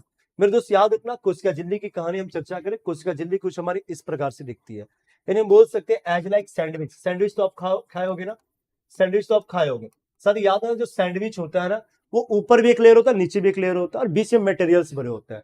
यानी हमारी जो कोशिका झिल्ली होती है, एक ऊपर लेयर होता है, नीचे भी एक लेयर होता है, और दोनों यानी हमारा एक प्रकार से सैंडविच के रूप में दिखता है। साथ ही हम बात कर लेते हैं इस कोशिका झिल्ली के बारे में। ये जो कोशिका झिल्ली होती है, इस कोशिका झिल्ली के बारे में बात करिए, बाई लेयर होता है भाई, ये कितने, तो बाई लेयर का होता है। और साथ ही याद रखना, इसको हम लोग चयनात्मक, साथ ही याद रखना इसको हम लोग चयनात्मक तथा हम बोल सकते हैं कि इसको चयनात्मक प्रवृत्ति का होता है, चयनात्मक मेम्ब्रेन, यानी कि चयनात्मक क्या होता है भाई, पारगम्य होता है। इस बात को भी आपको याद रखना। साथ ही ये जो है अच्छी अच्छी चीजों को कोशिकाओं के अंदर तथा बेकार की चीजों को कोशिकाओं के बाहर ही छोड़ देता है। इसलिए साथ ही याद रखना, इसे हम लोग किस रूप में, जिसको हम लोग सेलेक्टिव परमेबल के रूप में जानते हैं। मेरे साथ ही कोशिका झिल्ली और भी क्या करता है भाई, तो ये जो पोषक तत्व होते हैं ना, जो पोषक तत्व होता है, पोषक तत्वों का क्या करता है भाई, तो पोषक तत्वों का ट्रांसफर यानी कि हस्तांतरण करने में भी पोषक तत्वों का हस्तांतरण करता है। इस चीज को याद रखना, जिसको हम लोग किस रूप में, जिसको हम लोग कोशिका झिल्ली के रूप में जानते हैं। साथ ही याद रखना कि किससे निर्मित होता है, अगर हम लोग इसके निर्माण के बारे में बात करें ना, तो इसका जो निर्माण होता है फॉस्फोलिपिड्स के द्वारा होता है। साथ ही इसका जो निर्माण होता है किसके द्वारा, तो फॉस्फोलिपिड्स के द्वारा होता है। इस चीज को आपको याद रखना, जिसमें फॉस्फेट जो है इसकी परत बनाते हैं और उसी के बीच में लिपिड्स वगैरह पाया जाता है। इस चीज को ध्यान देना। मैंने क्या बोला कि इसके डबल नेचर होते हैं, इस बात को याद रखना। और इसी के अंतर्गत में क्या होता है, ये सारे के सारे मटेरियल्स पाया जाता है। साथ ही इसमें कोलेस्ट्रॉल भी होता है, और कोलेस्ट्रॉल एक प्रकार का क्या है भाई, तो कोलेस्ट्रॉल हमारे वसा का एक प्रकार का व्युत्क्रम रूप होता है। वसा का यानी कि फैट का डिराइव्ड फॉर्म को हम लोग किस रूप में, कोलेस्ट्रॉल के रूप में जानते हैं, और इसका कलर पीला होता है। साथ ही इसके अंतर्गत में कुछ प्रोटीन्स भी पाए जाते हैं। और हाँ, ये फॉस्फाइड की लेयर होता है। मैंने क्या बोला, ये फॉस्फाइड की लेयर बाई लेयर के रूप में इसको जाना जाता है। इस चीज को आपको याद रखना। तो साथ ही ये जो मटेरियल्स हमारे इसके अंतर्गत में भरे होते हैं, इसलिए कहा जाता है कि कोशिका झिल्ली हमारे एक प्रकार के क्या है, तो बाई लेयर है और एज लाइक सैंडविच होता है। साथ एक चीज और याद रखना, मैंने क्या बोला कि जो इसके फ्लूइड मोजाइक मॉडल, यानी जो डबल लेयर का फ्लूइड मोजाइक मॉडल दिया गया था ना, वो किसके द्वारा, तो सिंगर और निकोलसन, यानी सिंगर और निकोलसन के द्वारा दिया गया है। इस चीज को आप लोग याद रखना। मेरे साथ ही इसका आंसर क्या होने वाला है, इसका आंसर आपको सिंगर और निकोलसन करना, और इन्हीं के द्वारा इसको दिया गया है। साथ ही आपको हम लोग चर्चा कर लेते हैं, बेंडा ने क्या किया था भाई, तो बेंडा के बारे में बात करते, बेंडा ने माइटोकॉन्ड्रिया का नामकरण किया था। हम लोग स्लाइडेन और स्वान के बारे में थोड़ा चर्चा कर लेते हैं। चलो हम बात कर लेते किसके बारे में, हम चर्चा कर लेते स्लाइडेन और स्वान के बारे में। स्लाइडेन और स्वान के बारे में बात कर लेते हैं। अच्छा एक बार बताना, कमेंट करना कि स्लाइडेन बोटेनिस्ट थे या फिर जूलॉजिस्ट थे। एक बार सभी लोग कमेंट करना। और यही दोनों ने मिलकर क्या किया, यही दोनों ने मिलकर क्या किया, तो 1838-39 ईस्वी में, 1838-39 ईस्वी में सेल थ्योरी को दिया था। भाई सेल थ्योरी क्या होता है, सेल थ्योरी को दिया था, यानी जिसको हम लोग किस रूप में, जिसको हम लोग कोशिका सिद्धांत कहते हैं, उसको हम लोग क्या कहते हैं भाई, तो उसको हम लोग कोशिका सिद्धांत के रूप में जानते हैं। कोशिका सिद्धांत को दिया था। अब आपको ये बताना कि सेल थ्योरी होता है क्या। मेरे साथ ही याद रखना, अगर हम बात करते हैं कि जो सेल थ्योरी होता है ना, इसमें यह कहा गया था कि हमारे पृथ्वी पर जितने भी जीव होते हैं ना, वो सभी के सभी किससे, तो सभी के सभी कोशिकाओं से मिलकर बने होते हैं। मेरे दोस्त याद रखना कि हमारी इस पृथ्वी के ऊपर जितने भी जीव होते हैं, या तो प्लांट हो सकते हैं या फिर एनिमल हो सकते हैं, वो सभी के सभी जीव क्या होते हैं भाई, तो वो जो है किसके, तो वो जो है कोशिकाओं से मिलकर बने होते हैं।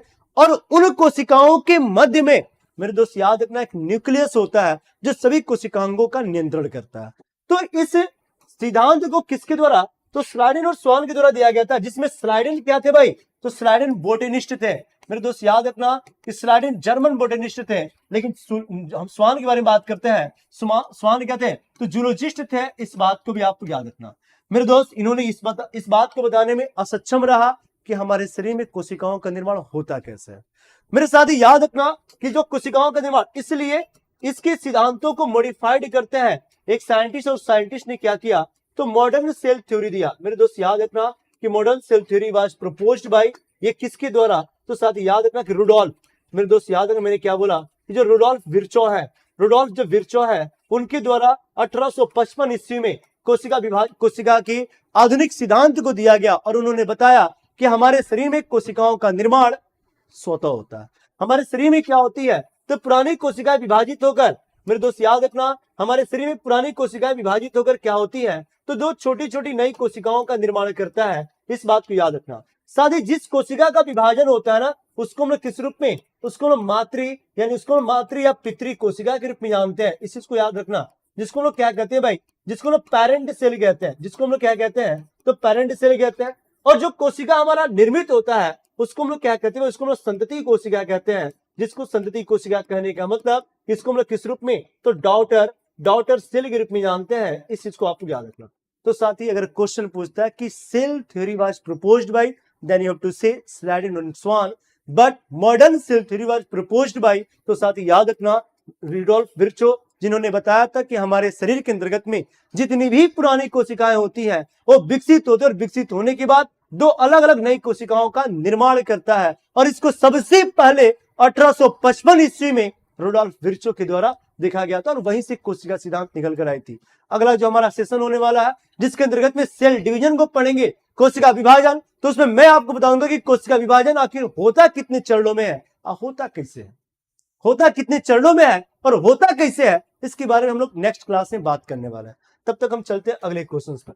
अगला क्वेश्चन क्या कहता है भाई, साथी अगला क्वेश्चन क्या कहता है, लेकिन उससे पहले साथी याद रखना, आप बिहार शिक्षक भर्ती के 4.0, 68 और 19 वाले बैच को भी ज्वाइन कर सकते हैं मात्र 699 में। और इसके साथ साथ मैंने आपको बताया था कि 2 बैच आपको फ्री मिल रहे हैं, जिसमें से एक हमारा कवच बैच होने वाला, और जो दूसरा बैच होगा उस एनसीईआरटी माइंड मैप, यानी 1299 रुपए का फ्री में बैच दिया जा रहा है।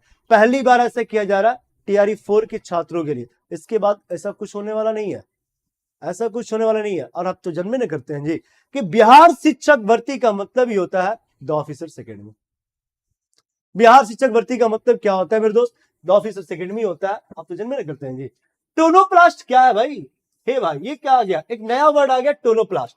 मेरे दोस्त याद रखना, अगर हम बात कर लेते हैं टोनोप्लास्ट के बारे में, व्हाट इज टोनोप्लास्ट, आपको इसके बारे में कमेंट करना। पहला बोलना कि माइटोकॉन्ड्रिया की बाहरी झिल्ली, मेरे दोस्त उसको हम लोग कॉर्टेक्स कहते हैं, उसको हम लोग क्या कहते हैं, कॉर्टेक्स कहते हैं। क्लोरोप्लास्ट की भीतरी झिल्ली, भाई ये नहीं होता। और तीसरा बोलना कि पादप कोशिकाओं में रिक्तियां की जो झिल्ली सीमा होती है उसको कहा जाता है। भाई टोनोप्लास्ट किसे कहा जाता है, आपको इसके बारे में कमेंट करना। 4 सितंबर में सेल डिवीजन होता है, अच्छा 4 स्टेप में। चलो पवन कुमार दिवाकर, धन्यवाद। चलो अगला क्वेश्चन आप लोग के सामने। भाई टोनोप्लास्ट क्या होता है, आपको इसके बारे में बात करना। टोन तो फोन में होता है, टोन में फोन होता है तो टोनोप्लास्ट होता है। कुछ बोल देता है, रुको जरा सब्र करो, सब कुछ बातें होंगी।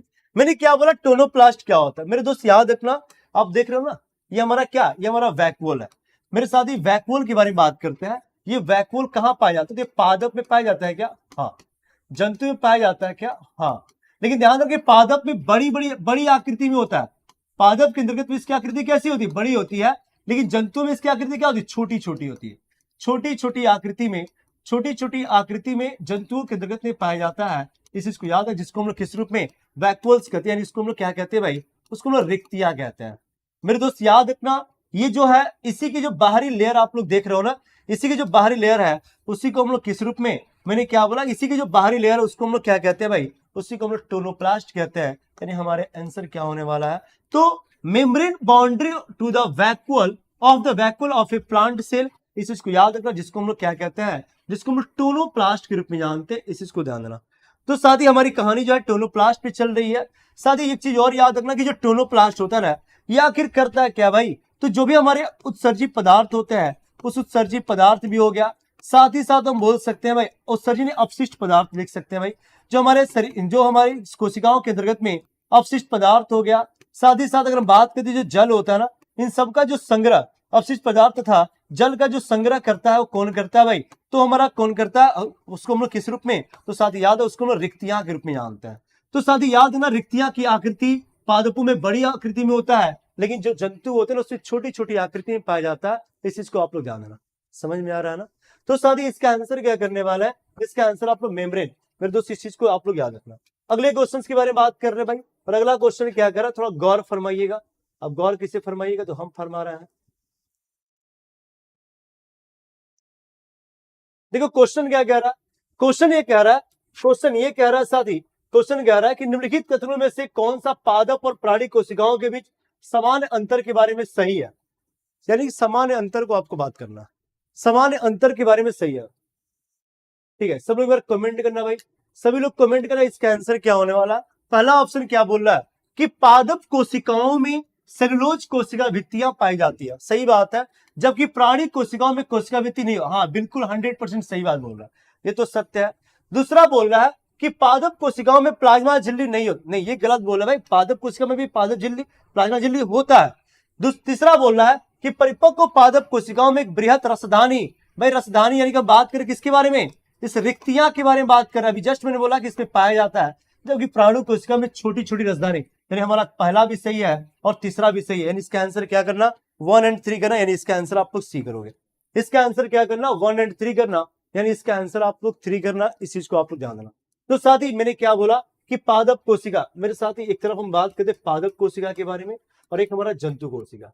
साथ ही याद रखना कि पादप कोशिका और जंतु कोशिका में अगर हम डिफरेंट के बारे में बात करते हैं ना, तो साथ ही याद रखना इसके अंतर्गत में जो कोशिका भित्ति होती है, साथ ही याद रखना जो कोशिका भित्ति होती है ना, ये कोशिका भित्ति सिर्फ इसमें पाया जाता है। अगर हम बात करते कि बड़े आकृति में, मेरे दोस्त याद रखना मैंने क्या बोला कि बड़े आकृति में अगर हम लोग रसधानी के बारे में बात करते हैं, रसधानी जिसको हम लोग मच्छरदानी नहीं, जिसको रिक्तियां कहते हैं, इसलिए कि मच्छरदानी याद कर लेना, रसधानी यानी रिक्तियां कहते हैं, ये जो है इसमें पाई जाती है। साथ ही साथ अगर बात करें हरित लवक, अच्छा ये बताओ कि हरित लवक जंतु में पाया जाता है क्या, हम लोगों में हरित लवक पाया जाता है क्या। जब हम लोगों में हरित लवक पाया जाता है ना, तो हम लोग भी हरा हरा होते हैं। सोचो कि जब हरा हरा होते हैं तो सूर्य के प्रकाश के प्रेजेंस में हम लोग क्या करते हैं, भोजन बना लेते हैं, और भोजन बना लेते हैं तो फिर यहाँ पे आने की कोई जरूरत ही नहीं था। तो साथ ही याद रखना कि जंतु के अंतर्गत में बात करें, तो जंतु के अंतर्गत में अगर बात करते हैं कि ये कोशिका भित्ति नहीं पाई जाती है।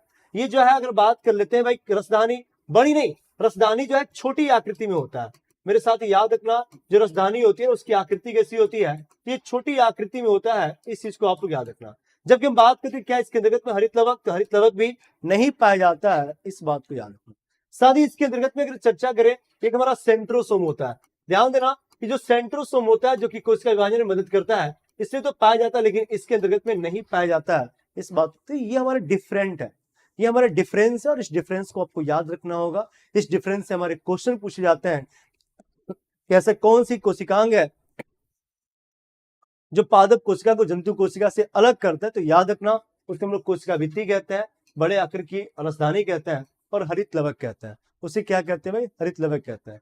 और ऐसी कौन सी, तो सेंट्रोसोम सिर्फ और सिर्फ किसमें, तो जंतु में पाया जाता है, जबकि पादप में नहीं पाया जाता है, इस बात को ध्यान देना। ठीक है, चलिए हम बात करते हैं अगले क्वेश्चन के बारे में। हम लोग हाँ चलिए ठीक है अगले क्वेश्चन के बारे में बात कर ले। तो ये हमारा क्या है भाई, अगर हम चर्चा कर लेते तो ये हमारा एनिमल सेल है, ये हमारा क्या एनिमल सेल है, और ये हमारा क्या है, ये हमारा प्लांट सेल है। इस चीज को आप लोग याद रखना। तो साथ ही यहाँ पे आप लोग देख रहे हो बहुत सारे कोशिकांग तो है, लेकिन अगर हम चर्चा कर लेते सेल वाल के बारे में, देखो यहाँ पे ग्रीन कलर का बनाया गया ना, तो सेल वाल इसमें पाया जाता है, लेकिन इसमें अगर हम बात करें इसमें क्या सेल वाल पाया जाता है क्या, इसमें सेल वाल नहीं पाया जाता। साथ ही एक चीज और याद रखना, क्लोरोप्लास्ट यहाँ पर बनाया है, इसमें क्लोरोप्लास्ट पाया जाता है लेकिन इसमें क्लोरोप्लास्ट नहीं पाया। देखो यहाँ पे सेंट्रियोल लिखा हुआ, इसमें सेंट्रियोल पाया जाता है लेकिन इसमें नहीं पाए। तो ये जो ग्रीन कलर का बनाया गया ना, वो एक प्रकार का डिफरेंस है, और इस डिफरेंस के आधार पर चीजों को आप बाइफरकेट कर सकते हो कि कौन सा प्लांट सेल और कौन सा एनिमल सेल है। कुछ बुझा था कि ना, ठीक है। तो साथ ही याद रखना, हम बोल सकते हैं हमारा प्लांट सेल है और ये हमारा क्या है, एनिमल सेल है। ठीक है, इस प्रकार से चीजों को हम लोग चर्चा कर सकते हैं। अगला क्वेश्चन बात कर रहे भाई कि प्लाज्मा झिल्ली, मेरे दोस्त प्लाज्मा झिल्ली निम्नलिखित में से कौन सा कथन सही नहीं है। यह बोला कि जब पौधे तथा पोषक दोनों में पाया जाता, बिल्कुल सही बात है भाई। इसमें कार्बोहाइड्रेट कभी नहीं पाया जाता। कौन सा कथन सही नहीं है पूछ रहा है, यानी कि हमारा बी ऑप्शन सही नहीं है। तीसरा बोल रहा है कि प्रोटीन मौजूद लिपिड्स। साथ ही याद रखना इसका आंसर क्या करना है, इसका आंसर बी करना, क्योंकि मैंने बताया था कि proteins are present integrated as well as loosely associated with bilayer, यानी कि दो परतों के बीच में, दो परतों के मध्य में क्या होता है मेरे दोस्त, उसमें प्रोटीन पाए जाते हैं। ये सब कुछ पाया जाता है, ये भी तो पाया जाता है ना, लिपिड्स भी पाया जाता है। लेकिन साथ ही याद रखना कि ये जो कार्बोहाइड्रेट नेवर फाउंड इन, ये गलत है। कार्बोहाइड्रेट भी कभी कभी पाया जाता है, इस चीज को आप लोग याद रखना, ठीक है। तो इसका आंसर क्या करना भाई, इसका आंसर पूछ रहा है कौन सा नहीं होता है, इसका आंसर आप लोग सी करना। अगला क्वेश्चन बोला कि प्लास्टिड निम्नलिखित विशेषताओं में से एक के आधार पर माइटोकॉन्ड्रिया से भिन्न है। भाई प्लास्टिड के बारे में बात कर रहा है कि निम्नलिखित विशेषताओं में से एक प्रकार से माइटोकॉन्ड्रिया से भिन्न है, इसके बारे में कमेंट करना। पहला ऑप्शन बोला कि presence of two layer membrane, दूसरा बोला राइबोसोम और तीसरा बोला थैलेक्वाइड्स की उपस्थिति। अब बताओ, आप लोग कमेंट करना, फिर हम चर्चा करेंगे इसके बारे में। सभी लोग कमेंट कर, और हाँ सभी लोगों का कमेंट आना चाहिए जितने लोगों ने हमारी सेशन को ज्वाइन किया होगा।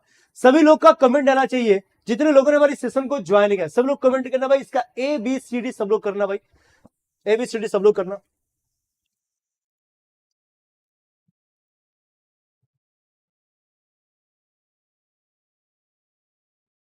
मोहम्मद सदाफ अली, सोनू सर।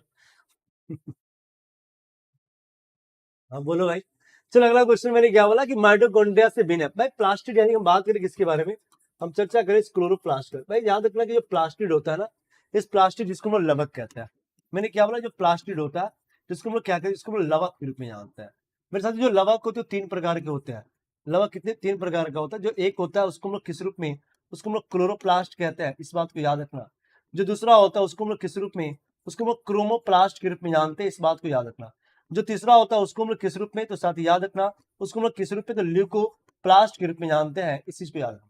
भाई क्लोरोप्लास्ट हरा रंग प्रदान करता है, क्रोमोप्लास्ट जो है ये कलरफुल करता है, और जो ल्यूकोप्लास्ट होता है वो हमारे जड़ों में पाए जाते हैं जिसमें कोई कलर नहीं होता। साथ ही याद रखना कि इसके अंतर्गत में क्या होता है, इसके अंतर्गत में बाइलेयर, मेरे दोस्त याद रखना कि इसके अंतर्गत में बाइलेयर मेम्ब्रेन होता है, इस चीज को आप लोग याद रखना। साथ ही साथ अगर बात करें कि इसके अंतर्गत में दो झिल्ली होती है, राइबोसोम दोनों में पाया जाता है भाई। साथ ही याद रखना कि राइबोसोम अगर बात करते हैं हमारी जो माइटोकॉन्ड्रिया होता है ना, इस माइटोकॉन्ड्रिया में भी क्या होता है, तो राइबोसोम होता है। और इससे क्लोरोप्लास्ट में अगर हम बात करते हैं प्लास्टिड के अंतर्गत में, तो इस प्लास्टिड के अंतर्गत में भी हमारे क्या होता है, ये पाया जाता है। लेकिन हाँ दोनों में क्या होता है तो 70s के साइज में होता है। साथ ही याद रखना अगर चर्चा थैलेक्वाइड के बारे में बात कर रहे हैं, तो थैलेक्वाइड जो सिर्फ और सिर्फ किसमें होता है, ये जो हमारा क्लोरोप्लास्ट होता है ना मेरे दोस्त, याद रखना जो क्लोरोप्लास्ट होता है, इस क्लोरोप्लास्ट में थैलेक्वाइड तो पाए जाते हैं। लेकिन हम बात करते हैं इस माइटोकॉन्ड्रिया के बारे में, तो मेरे दोस्त याद रखना जो माइटोकॉन्ड्रिया होता है उसमें नहीं पाया जाता। साथ ही याद रखना हम बात कर लेते हैं भाई थैलेक्वाइड, यानी कि हम बहुत इस टाइप से कुछ हमारे क्या होता है, इस टाइप से हमारे क्लोरोप्लास्ट होता है। साथ ही कुछ इस टाइप से हमारे क्लोरोप्लास्ट होता है जो कि कहाँ, तो पत्तियों में स्थित होता है। और इसमें से एक वाले पार्ट को हम लोग किस रूप में, उसको हम लोग किस रूप में, थैलेक्वाइड के रूप में जानते हैं, इस चीज को आप लोग याद रखना। तो साथ ही याद रखना उसकी यूनिट ग्रुप में भी हम लोग बोल सकते हैं, किसके यूनिट ग्रुप हम लोग किसको, तो थैलेक्वाइड को जानेंगे, इस चीज को याद रखना। इसलिए हम बोल सकते हैं क्लोरोप्लास्ट में तो होता है, माइटोकॉन्ड्रिया में नहीं, और वही जो है उसमें भिन्न है, इसके बारे में डिस्कस करना, यानी इसका आंसर क्या करना, इसका आंसर आप लोग सी करना। मेरे साथ ही मेरे कहने का मतलब है, गुरुजी प्रश्न लौकत नहीं खे, प्रश्न नहीं खे लौकत तो चश्मा लगा दो, ठीक है। इसका आंसर क्या करना साथी, इसका आंसर आप लोग सी करना। थैलेक्वाइड सिर्फ और सिर्फ कहाँ, तो क्लोरोप्लास्ट में पाया जाता है।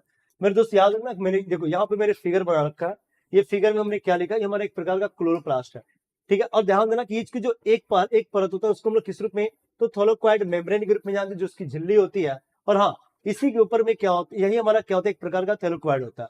ये जो फिगर मैंने बनाया ना, ये जो फिगर आप लोग के सामने मैंने लाया, एक प्रकार का क्लोरोप्लास्ट है। और हाँ इस क्लोरोप्लास्ट के द्वारा हम लोग के शरीर, साथ ही याद रखना हम लोग चर्चा कर लेते हैं इस क्लोरोप्लास्ट के बारे में। साथ ही ध्यान देना अगर हम बात करें इस क्लोरोप्लास्ट के बारे में, तो क्लोरोप्लास्ट के पास खुद का क्या होता है भाई, इसके पास स्वयं का क्या होता है, अगर चर्चा करें इसके पास स्वयं का क्या होता है, तो स्वयं का इसमें डीएनए होता है। साथ ही इसके पास राइबोसोम भी होता है। अगर हम लोग राइबोसोम के बारे में बात करें, राइबोसोम और भी किस शेप में, तो 70s में होता है।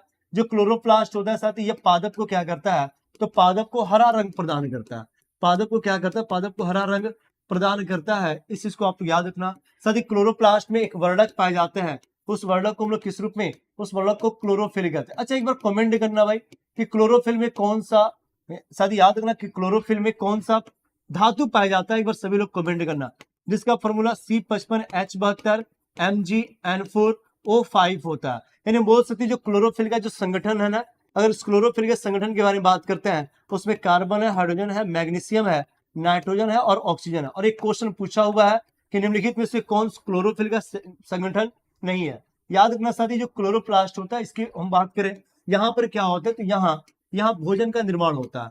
यहाँ क्या होता है, यहाँ भोजन का निर्माण होता है। इसलिए इस क्लोरोप्लास्ट को हम लोग किस रूप में, इसको हम लोग किचन ऑफ प्लांट, यानी साथी याद रखना किचन ऑफ प्लांट के रूप में किसको जाना जाता है तो क्लोरोप्लास्ट को जाना जाता है। सारी कहानियां आपको याद रखना।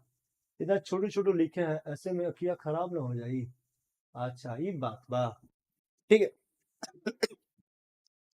तो साथी याद रखना, आपको बताना कि कौन सा, चलो वेरी गुड, बहुत अच्छा, आपके सामने मैंने लिख रखा है ना कि साथी याद रखना जो मैग्नीशियम होता है, मैग्नीशियम एक प्रकार का क्या है, मैग्नीशियम एक प्रकार का धातु है जो इस क्लोरोफिल के अंतर्गत में पाया जाता है। मेरे साथ यह वही क्लोरोफिल है जो क्या करता है, जो सूर्य प्रकाश को, साथी याद रखना ये सूर्य प्रकाश को क्या करता है, सूर्य प्रकाश का अवशोषण करता है। इस बात को आप लोग याद रखना, ये सूर्य प्रकाश का क्या करता है भाई, अवशोषण करता है। इस चीज को भी आप लोग याद रखना, ठीक है। तो इसका आंसर क्या करने वाला है, तो इसका आंसर आप लोग थैलेकोइड वाला करना भाई, ठीक है। थैलेकोइड जो सिर्फ और सिर्फ क्लोरोप्लास्ट में पाया जाता है। अच्छा ये बताओ कि आपको इसका बोर्ड पीडीएफ चाहिए क्या, इसका बोर्ड पीडीएफ भी आपको चाहिए क्या, कमेंट करना किसको किसको चाहिए भाई, थोड़ा हाथ उठाओ तो देखें। अगला क्वेश्चन है, निम्नलिखित में से किसी कोशिका में साइटोस्केलेटन का कार्य नहीं। भाई साइटोस्केलेटन क्या होता है, तो ध्यान रखिए, मान लो कि कोशिका है ना, इस कोशिका के अंतर्गत में क्या होते हैं, तो छोटे छोटे, यानी कि हम बोल सकते हैं कि पतली पतली कुछ जो है इस टाइप से रेसाएं आपको घूमती हुई नजर आएंगी, जिसको हम लोग किस रूप में, जिसको हम लोग साइटोस्केलेटन के रूप में जानते हैं। भाई स्केलेटन है, और याद रखना स्केलेटन का काम क्या होता है कि जो भी इंटरनल ऑर्गन्स होते हैं उसका सुरक्षा करना, उसका क्या करना होता है, इसका सुरक्षा करना होता है। इस चीज को आपको ध्यान देना। मेरे साथ ही याद रखना साइटोस्केलेटन का कार्य नहीं है। पहला बोला अंतःकोशिकीय परिवहन, दूसरा बोला कि कोशिका के आकार और संरचना का रखरखाव, ऑर्गेनल का समर्थन करना, बिल्कुल सही। साथ ही याद रखना इसका ये कार्य जो है, यानी हम बोल सकते हैं अंतःकोशिकीय परिवहन जो है, इंटरसेलुलर जो ट्रांसपोर्टेशन होता है, इसका कार्य नहीं है। तो साथ ही अगर आप चाहते हैं इसकी बोर्ड पीडीएफ, तो आपको एक काम करना होगा, द ऑफिसर्स एकेडमी का, द ऑफिसर्स एकेडमी के टेलीग्राम चैनल को ज्वाइन करना होगा, और उसके माध्यम से आपको जो है इसकी बोर्ड पीडीएफ प्रोवाइड कर दिया जाएगी, ठीक है। तो आप लोग उस टेलीग्राम चैनल को ज्वाइन कर लो, आपको मिल जाएगी सुबह, ठीक है। प्रतिदिन की क्लासेज का जो बोर्ड पीडीएफ होगा आपको प्रोवाइड कर दिया जाएगा। ओके, तो साथ ही याद रखना कि हमारे जो साइटोस्केलेटन होता है उसमें इसका कार्य ये नहीं होता।